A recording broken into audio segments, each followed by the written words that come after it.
You know that feeling? You get the bonus, or you land the new client, you finally see that number in your bank account that you've been working towards for months. And you think, this is it. This is the one. This is going to change everything. And for a little while, it does. There's a sense of relief. You treat yourself. You finally book that trip. You pay off that one nagging bill. But then, a few weeks later, a few months later, you look up and it's like it never even happened. The number's back to where it was, or maybe even lower. It's like trying to fill a bucket with a huge hole in the bottom. You're pouring water in, you're working so hard, but the level just won't rise. It's frustrating. It's confusing. And after a while, it starts to feel personal. Like maybe you're just bad with money. Or maybe you're just unlucky. Or maybe the universe just has it out for you. What if I told you it's none of those things? What if I told you that this isn't a punishment? It's a test? A pop quiz from the cosmos itself. And the subject is your relationship with wealth. I've looked at over 200 natal charts this past year. And in 194 of those conversations, at some point, the person on the other end of the call would get quiet and say, in almost a whisper, "It's like you're describing my exact life." How did you know? They were all running on that same treadmill. And almost without fail, the source of the test was Saturn. Now, I know what you might be thinking. Saturn? The gloomy, restrictive, strict teacher of the zodiac? The one astrologers blame for every delayed plan and every responsibility? That Saturn is blocking my money? And that's the biggest misconception of all. Here's the twist that nobody's posting about on #FinTalk. Saturn isn't the bouncer at the club, keeping your wealth out. He's the stern but fair professor handing you the application form for a degree in lasting prosperity. The kind of wealth that doesn't vanish at the first sign of a recession, or a family emergency, or a bad market day. The kind that's built to last. But there's a catch. You have to answer the questions on the application. Honestly. Thoroughly. And usually, long before you feel ready or qualified to do so. Get them right? The gate doesn't just open. It swings open willingly, inviting you into a new financial reality. A reality where money actually sticks. So let's talk about this professor. Let's meet the gatekeeper. Saturn takes about 29.5 years to make one full journey around the sun. Astrologers see this long cycle as a master class in growing up, and they break it down into chapters, roughly every 7 years. And each 7-year checkpoint is a major life exam. But the big one, the final exam for that chapter of your life, happens when transiting Saturn lines up with exactly where it was in the sky the moment you were born. This is what's famously known as your Saturn return. It happens for everyone in their late 20s, again in their late 50s. But even outside of that huge return, Saturn is constantly giving us little quizzes. And where he shows up in your chart by house placement tells you exactly what the subject of your test is. If Saturn is transiting through your second house, the house of personal value, income, and self-worth, your exam question is, how much do you truly believe you are worth? Not just on a resume, but in your bones. If Saturn is moving through your 8th house, the house of shared resources, debt, taxes, inheritance, and other people's money, your exam question is, can you navigate the deep, powerful waters of shared finance and intimacy without losing your own power? Can you share without sacrificing yourself? Pass the test? Your financial foundation gets stronger. The bricks mortar themselves together. Fail? Well, you don't get kicked out of school. You just have to retake the class.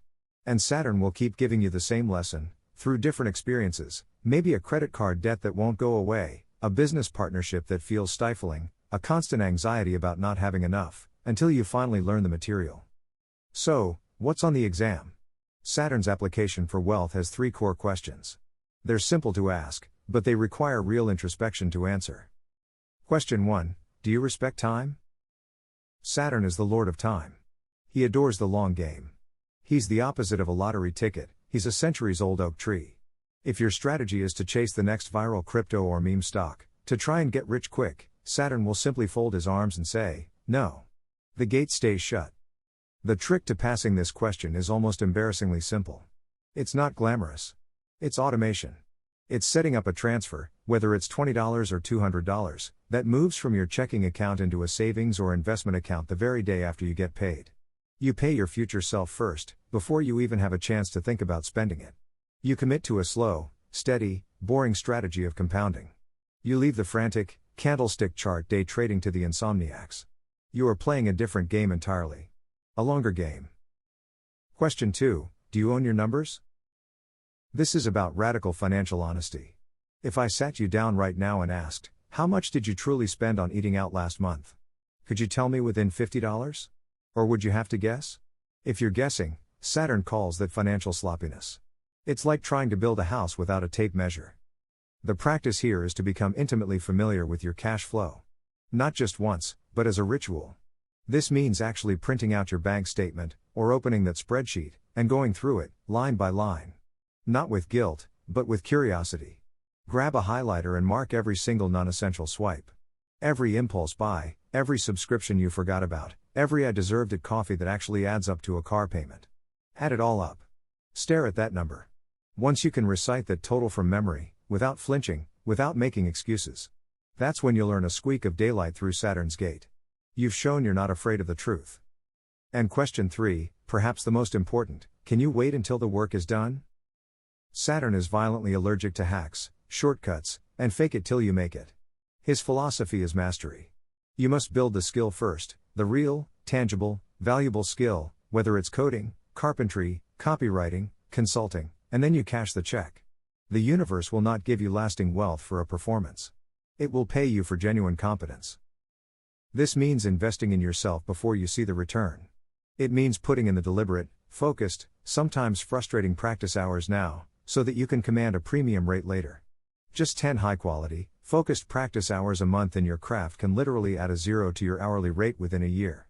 No shortcuts. Just reps. Saturn rewards the craftsman, not the showman. Now, how do you find your personal test? You have to get to know your own Saturn. The first step is to pull up your natal chart. You can do this for free on sites like astro.com or cafeastrology.com. All you need is your birth date, time, and place. The more accurate, the better. Once you have that chart, look for the symbol that looks like a funny little lowercase h. That's Saturn. Note the sign it's in, that tells you how you learn your lessons. But more importantly, note the house number it's in. That's your classroom. That's where your specific test on wealth and responsibility will take place. I had a client with Saturn in Cancer in her 4th house. For years, this felt like a heavy sense of family obligation, a fear of never having a secure home, and what felt like inherited financial anxiety. It was her test. She struggled with it for a long time. Then, she reframed it. She took that 4th house energy, the house of home and family, and applied it. She renovated her grandmother's old, creaky bungalow, and she turned it into a stunning Airbnb.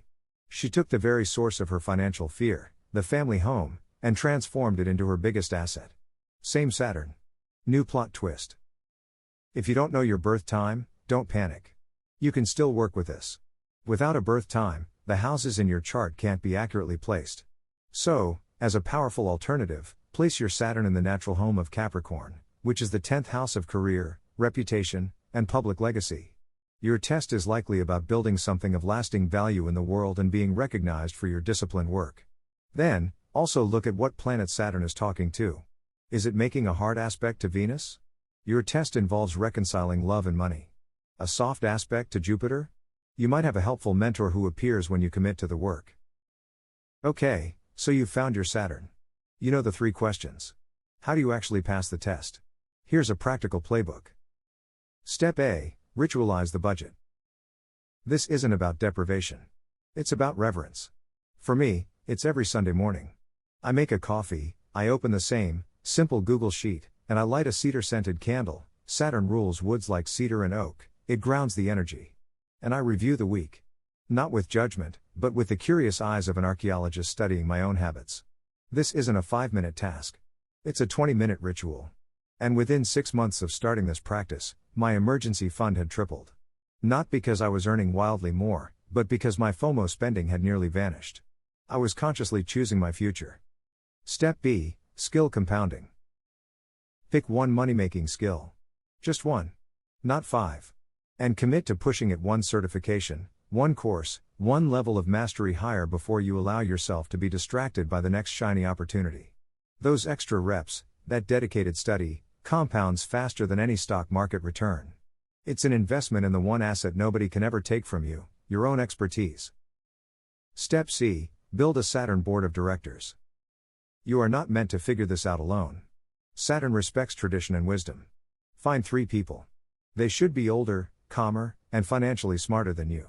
They don't have to be millionaires, they just have to have a life you respect. Once a quarter, buy them a coffee or a lunch.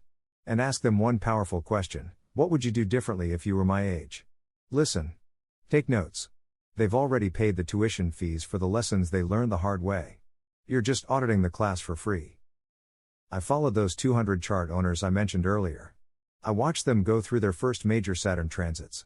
The ones who embraced these principles, who respected time, owned their numbers, and did the work before cashing the check, they saw their net worth grow by an average of 312% over a 7-year period. The ones who fought it, who looked for shortcuts, who refused to look at their numbers. A modest 38% growth. Same economy. Same starting points. Wildly different scorecards. Saturn doesn't grade on your intentions or your beliefs. He grades on your behavior. Your consistent, daily, disciplined behavior. Think of every single dollar not just as currency, but as a tiny time traveler. It's a piece of your future life energy, condensed into paper or digital form. When you spend it frivolously, before it's had a chance to work a 20-year shift for you in a compound interest account, you're not just spending money. You're pickpocketing your future self. You're stealing from the retired you who wants to be sipping tea on a porch, stress-free. Budgeting, then, isn't restriction. It's a conversation with that future version of you. It's you saying, I see you. I've got your back. And one day, you'll notice something. You'll look at your accounts and realize that your passive income, from your investments, your rental property, your digital product, now covers your rent. And your groceries. And even the nice upgrade to the fancy ramen. The financial anxiety that was once a constant hum in the background has gone silent. Saturn won't throw you a parade. He won't send you a congratulatory email. He'll just stop asking the questions. The test will be over. And the silence, after so many years of striving, will feel weird. It might even feel a little loud. And you might, strangely, miss the nagging. That's how you know you passed. Remember, Saturn isn't mean. He's meticulous. He's not blocking your wealth. He's making sure you are the kind of person who can hold it. Who can steward it wisely. Who won't lose it all the first time life gets shaky. So find your Saturn placement. Sit with those 3 questions. Answer them with your actions, not just your words. The gate will open. Not to a flashy sports car and a briefcase of cash, but to something far more valuable, a deep, unshakable sense of security. The kind of prosperity that actually yawns during market crashes. The kind that lasts. If you want me to walk you through your own Saturn placement, the link in the description opens my calendar. I only do 10 of these deep dive readings a month, because quality and attention always beat quantity. Those slots tend to go fast, especially once Mercury retrograde hits and everyone gets anxious. Subscribe, and next week, we'll talk about the fun part, how Jupiter, the planet of abundance, comes along and turns all of Saturn's hard work into pure, joyful, expansive fireworks. But first, you've got to build the launch pad. See you on the other side.